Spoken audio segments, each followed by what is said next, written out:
هل جزاء الإحسان إلا الإحسان؟ جی السلام علیکم ورحمۃ اللہ وبرکاتہ۔ جب کسی سفر پہ جاتے ہیں تو اگر تو وہاں 3 دن قیام ہے تو پھر 3 دن سے کم رہنا ہے تو آپ قصر ہی پڑھتے رہیں گے۔ اگر 3 دن سے زیادہ رہنا ہے تو پھر پہلے دن سے ہی پوری نماز پڑھنا شروع کر دیں گے۔ جب انسان کو پتہ ہو فکس میں نے جو ہے وہ 10 دن رہنا ہے، 15 دن رہنا ہے، 20 دن رہنا ہے تو آپ پہلے دن سے ہی پوری نماز پڑھنا شروع کر دیں۔ لیکن اگر 2 دن رہنا ہے، 1 دن رہنا ہے، 3 دن سے کم رہنا ہے، 3 دن رہنا ہے تو پھر آپ قصر نماز پڑھتے رہیں ساری نمازیں۔ باقی رہا کہ اس سے زیادہ رہنا ہے تو پھر شروع سے ہی پوری نماز پڑھنا شروع کر دیں۔ یعنی میکسیمم 3 دن ہے، زیادہ سے زیادہ جو ہے اگر انسان کو پتہ ہی نہیں میں نے کب جانا ہے، ابھی جانا ہے، کل جانا ہے، ابھی جانا ہے، کل جانا ہے، اگر ایسی سچویشن ہو رہی ہو، ٹکٹ نہیں مل رہی ہے، ابھی جانا ہے، کل جانا ہے، تو ایسی صورت میں چاہے 10 دن بھی گزر جائے، 20 دن بھی گزر جائے، مہینہ بھی گزر جائے تو پھر قصر ہی پڑھی جاتی رہے گی۔ لیکن جب فکس پتہ ہو 3 دن سے زیادہ ہے تو پھر پوری نماز پڑھنا شروع کر دیں گے پہلے دن سے، اور اگر پتہ ہو 3 دن سے کم ہے تو پھر قصر ہی پڑھتے رہیں گے۔ ایک بات۔ دوسری بات یہ ہے کہ اگر وہاں کا امام مقیم ہے، وہ 4 رکعتیں پڑھ رہا ہے تو اس کے پیچھے نماز پڑھ رہے ہیں تو مقیم مسافر بھی اسی طرح 4 رکعتیں ہی پڑھے گا، اور اگر امامت مسافر کروائے گا تو وہ اپنی 2 رکعتیں پڑھے گا، اور پیچھے والا اس کے پیچھے یعنی جو مقیم ہے وہاں کا وہ 2 رکعتیں پڑھنے کے بعد کھڑا ہو کر اپنے باقی 2 رکعتیں پڑھ لیا کرے گا۔ امید ہے کہ بات سمجھ آ گئی ہوگی۔ جزاکم اللہ احسن الجزاء۔ اس کے بارے میں تفاصیل دلائل کے ساتھ احادیث میں ویڈیو موجود ہے، مسافر کی نماز، اس کو جو ہے وہ سن سکتے ہیں۔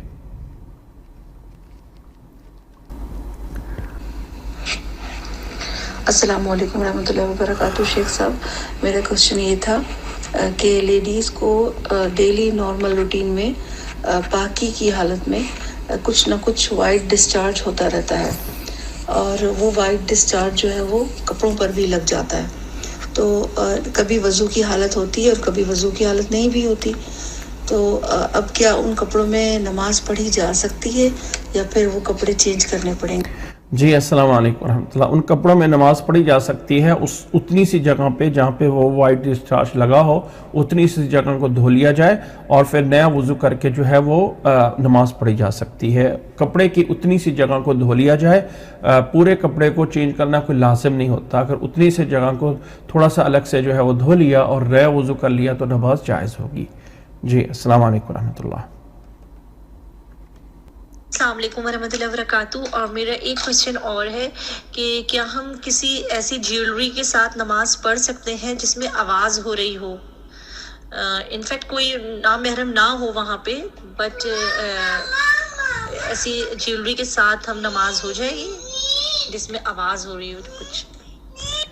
جی السلام علیکم ورحمۃ اللہ۔ ایسی جیولری کے ساتھ نماز پڑھنا جس میں آواز آ رہی ہو، مطلب کھر کھر کھر کھر کی کوئی آواز ایسی آ رہی ہو تو نماز ہو جائے گی۔ باقی ایسی چیز میں نماز پڑھنے سے منع کیا گیا جس میں نماز میں انسان کہیں مشغول ہو رہا ہو، دھیان کہیں جا رہا ہو، تو اس سے بچنا چاہیے، باقی نماز ہو جائے گی۔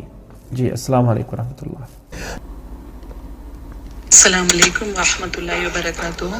مجھے غسل کے متعلق سے ایک سوال کرنا تھا۔ میں کافی اسکالرس کو سنا ہے، لیکن کئی بار میں کنفیوز ہو جاتی ہوں۔ میرا مسئلہ یہ، چاہے وہ حیض کا غسل ہو یا پھر جنابت کا غسل ہو، تو اس میں جب ہم غسل کرتے ہیں تو جب ہم نہانے کے لیے جب ہم بیٹھتے ہیں تو کیا پہلے ہی غسل کے جو کام کرنے کے ہوتے ہیں، جیسے پہلے ہاتھ دھوئیں، پھر شرمگاہ دھو کے، پھر ہاتھ دھو کے، پھر جو بھی اس کا میتھڈ ہے وہ کریں، یا پھر ہم پورا نہا لیں اس کے بعد غسل کا جو طریقہ ہے وہ کریں؟ کیونکہ میرے دل میں یہ سوال آتا ہے کہ میں نے کسی سے سنا تھا کہ پہلے غسل کا جو فرائض ہے وہ پورے کر لیں، اس کے بعد پورا پانی نہائیں، تو بعد میں اگر ہم پانی نہ دیں تو ہمارے جسم کو ہاتھ لگتا ہی ہے نا، ہمارے شرمگاہ وغیرہ کو دھونے کے لیے، تو پھر کیسے؟ تو آپ مجھے تھوڑا اس کے بارے میں جواب دے سکتے ہیں کیا کہ غسل جب ہم کرتے ہیں تو پانی نہانا جب شروع کرتے پہلے کریں یا آخر میں کریں؟ جواب کی منتظر۔ جی السلام علیکم ورحمۃ اللہ وبرکاتہ۔ دیکھیں غسل کی ویڈیو میں نے تفصیل سے بتایا ہے کہ بہتر یہ ہے کہ غسل کو آپ شروع سے اسی طریقے سے کریں جو نبی صلی اللہ علیہ وسلم کا طریقہ ہے۔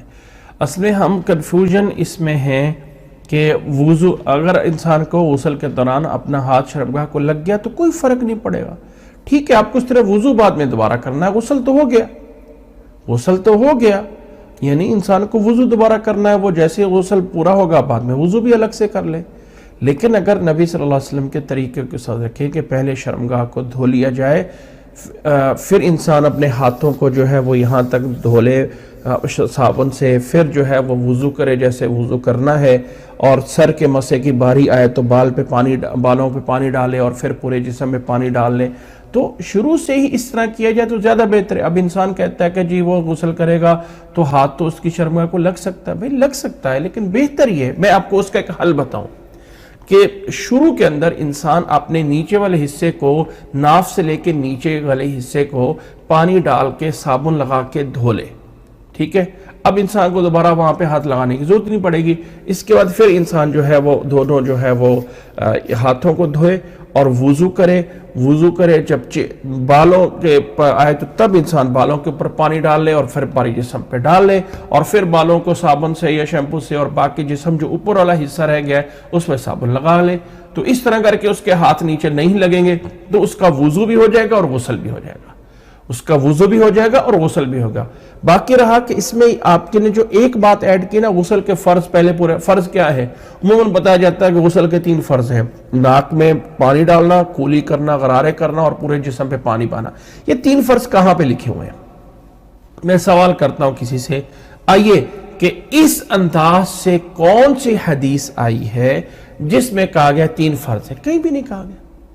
بھئی غسل کا تو طریقہ آیا ہے نا، ہمیں کس نے اتھارٹی دی ہے کہ ہم اس میں سے 3 چیزیں چن لیں اور کہیں گے 3 فرض ہے؟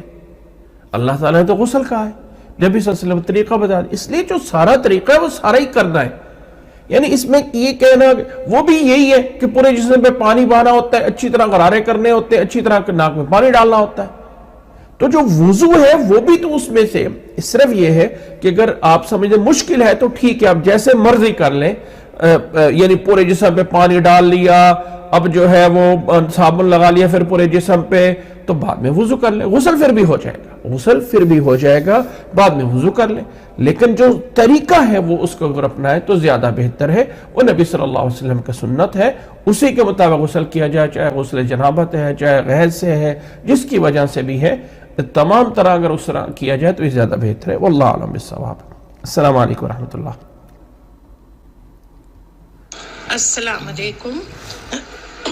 سوری، آپ نے وضو میں جو کلی کرنے کا جو طریقہ بتایا ہے کہ یعنی کہ ہتھیلی میں پانی لے کے پہلے منہ میں ڈالیں کلی اور اسی پانی کو ناک میں بھی ڈالیں، but it is very very difficult, impossible. بہت کوشش کیا لیکن نہیں ہو رہا ہے. ہم سالوں سے، ماشاء اللہ 68، بٹ سالوں سے جو ہے ہم لوگ وہی کر رہے ہیں، 3 بار کلی کرتے ہیں اور اچھی طرح سے یعنی کہ ایسے کر کے یعنی کہ حلق تک کے پانی جائے، اور انگلی سے ہم لوگ پورے دانت وغیرہ بھی صاف کر لیتے ہیں، اور پھر ناک میں بھی جو ہے 3 بار ناک میں ڈالتے ہیں، اور پھر وہ چھوٹی چھنگلیاں سے ہم لوگ ناک کے اندر جو سافٹ بون ہے وہاں تک کے ہم لوگ انگلی لگا دیتے ہیں. I mean this is better, but I don't know what hadith has to say, but وہ بہت ہی مشکل ہے. بہت کوشش کی لیکن نہیں ہو پا رہا ہے، کسی قیمت پہ نہیں ہو پا رہا ہے. Try to do. جی السلام علیکم ورحمۃ اللہ وبرکاتہ. یہ کہنا کہ امپاسبل ہے یہ تو صحیح نہیں ہے. اب یہ کہہ لیں کہ مشکل ہے، بہت ڈیفیکلٹ ہے، بالکل ایسے ہے، لیکن تھوڑی سی ٹرائی کرتے رہیں تو انشاءاللہ ایک دن عادت پڑ جائے گی. باقی رہا کہ یعنی سنت وہی ہے. ہاں البتہ جیسے میں نے پہلے بھی سوال کا جواب دیا ہے کہ علماء کچھ اجازت دیتے ہیں کہ آپ الگ سے کولی کر لیں، الگ سے 3 دفعہ ناک میں پانی ڈال لیں، لیکن جو نبی صلی اللہ علیہ وسلم کی صحیح بخاری اور صحیح مسلم میں روایات آئی ہیں اس میں وہی طریقہ ہے. اب میں آپ کو اپنا بتاؤں، میں بھی شروع میں ایسے ہی تھا، الگ کولی کرتا تھا، الگ ناک میں پانی ڈالتا تھا، لیکن جب سے حدیث پڑھی اس پہ اب الگ سے ہوتا ہی نہیں ہے. الگ سے کرنا چاہوں تو بھی نہیں ہوتا ہے.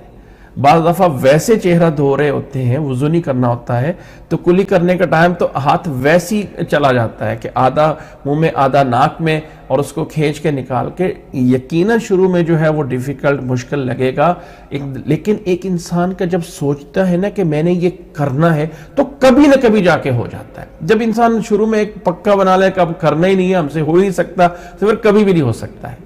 تو بس یہ ذہن میں رکھا جائے کہ وہ سنت ہے, باقی اس طرح کرتے رہیں, لیکن اس کی کوشش کرتے رہیں, آج میں, کل میں, 1 مہینے میں, 1 سال میں, انشاءاللہ تعالیٰ عادت پڑ گئی, صرف اس لیے کہ نبی صلی اللہ علیہ وسلم کی سنت میں موجود ہے, تو اللہ تعالیٰ اس تکلیف اٹھانے کا بھی ہمیں الگ سے بھی اجر دے دے گا. جی السلام علیکم ورحمۃ اللہ. اچھا, اس میں آپ کی بات میں ایک اور بات میں نے نوٹ کی ہے کہ آپ اس میں جو ہے وہ سافٹ بون کہا ہے کہ ناک کی نرم ہڈی تک پانی کو لے کے جانا, یہ کوئی شرط نہیں ہے. کسی حدیث میں کوئی نہیں آیا سافٹ بون تک پانی لے کے جانا, وہ انسان کی استطاعت ہے, انسان کتنا لے جا سکتا ہے, سافٹ بون سے آگے بھی لے جا سکتا ہے تو لے جائے, اس سے پیچھے, یہ انسان کتنا کر سکتا ہے وہ کرے. کچھ لوگ ایسے بھی ہوں گے جن کے ناک کو پانی لگنے سے ان کو چھینکیں شروع ہو جائیں گی, کچھ لوگ ایسے ہوں گے کہ اتنا کھینچ لیں گے کہ کیا ہو کہ کھینچ کے جو ہے وہ دماغ میں پانی گھما کے منہ سے بھی نکال دیں گے. یہ ہر ایک انسان کی استطاعت الگ الگ ہے.